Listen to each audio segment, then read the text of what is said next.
नाशिक जिल्ह्याने आपल्या देशाला काय काय दिलंय हे तुम्हाला माहित आहे का? संपूर्ण भारतामधील एकूण कांद्यांपैकी 21% कांदा हा नाशिकमध्येच पिकवला जातो.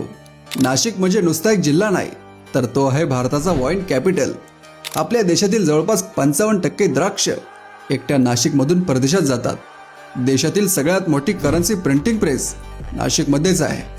शिवाय नाशिकमुळे देशाला खूप मोठा आध्यात्मिक वारसा लाभला आहे, कारण इथे आहे श्रीरामांच्या पदस्पर्शाने पावन झालेली पंचवटी, 12 ज्योतिर्लिंगांपैकी एक असलेलं त्र्यंबकेश्वर आणि दर 12 वर्षांनी भरणारं कुंभमेळ्याचं पवित्र स्थान.